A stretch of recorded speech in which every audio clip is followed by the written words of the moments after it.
He edited to add a few things. Holy crap, I'm glad I did this with a throwaway because the response here is unexpected. I obviously can't answer every question and comment, but I wanted to provide some detail for common questions. The reason I posted this is my wife and a few friends have been saying it's common to sleep with other folks when you're in a long distance relationship, and I'm kind of the odd one out for not sleeping around. No, they're wrong. What? Then why did she keep it from you? If that was so normal, why did she keep it from you? I felt like I was being gaslit. You are.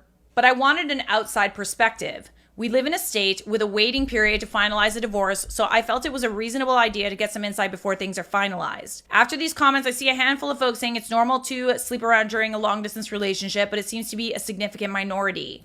Those people are the minority. Because since when? Like, literally since when? You're in a relationship. Unless it's discussed beforehand and it's like, you know, we should open ourselves up to meet new people and both people agree. I'm assuming you didn't sleep around. We saw each other a couple weekends a month during the 2-year college period. I lived about 3 hours away from her college. So it was long distance, but not like cross country. This is not a situation where we went months without seeing each other. The 3 guys I met while she was in college were meetups that happened during parties. The subject of me being a boyfriend didn't really come up, so I honestly don't know if these guys knew anything. It's interesting that she didn't introduce you as her boyfriend. Uh-oh. The fact that she admitted to 10 guys, okay, 10, but like how many times? The one guy we're still in contact with married a mutual friend from college. This is not the same guy she secretly messages on the side. It's somebody we've talked to regularly for years. I've talked to him a few times since I've learned about my wife. He said he didn't know we were dating at the time and has since blocked my wife on social media.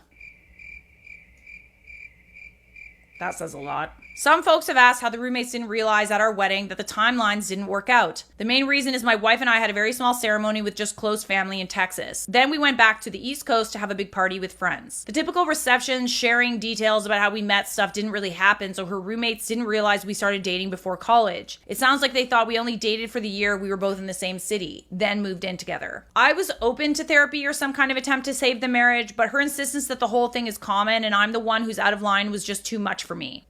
Yeah, that's straight up gaslighting. The only time she showed any remorse or even offered to reconcile is when I started filing paperwork. Oh.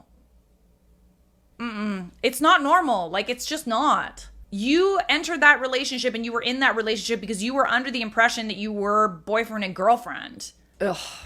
In the last week, she's gone back to saying she's right and I'm overreacting. No, she gotta go. Your kids are old enough to understand. They're out of the house soon. No, the gaslighting is a no for me. This is also why I'm feeling like I'm being gaslit. It seems obvious that this is a major issue, but I've got my wife and others telling me it's normal and I'm overreacting. You should be telling their husbands and boyfriends too that that's how they feel. I'm not getting a paternity test unless my kids want to get one. I don't have any doubts that they're biologically mine and no test will make them not my kids. I love them more than anything in the world and my wife's infidelity won't change that even if one or both of them is not biologically mine. They've been my kids for 19 years and they will be my kids until I stop breathing. Final edit. Hey y'all, I've been reading a bunch of the responses, but things are getting crazy and increasingly unhinged, so I probably won't be checking in more. Here's some more answers to common questions. We were definitely exclusively dating at the time. Dating culture was a lot different 20-ish years ago, and exclusive was kind of a default for most people. Second, we had a long and difficult discussion before she left for college and continuing the relationship long distance. She specifically wanted to stay together and even joked about her dad coming after me if I started sleeping around with girls at my school.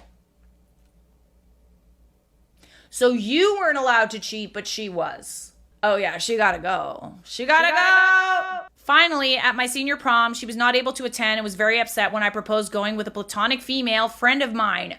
Oh! As a result, I ended up skipping my prom and hanging out with her instead. She wasn't able to attend? Then why was she able to hang out?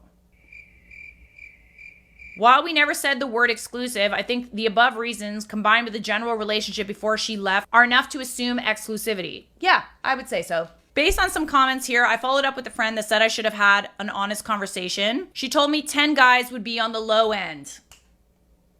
See? And that her biggest concern was that there was apparently at least one pregnancy scare that I didn't know about. Wow. I honestly don't think that changes much. It's less about the number for me and more about the fact that she seems incapable of recognizing why this was wrong or why I feel betrayed. Yeah,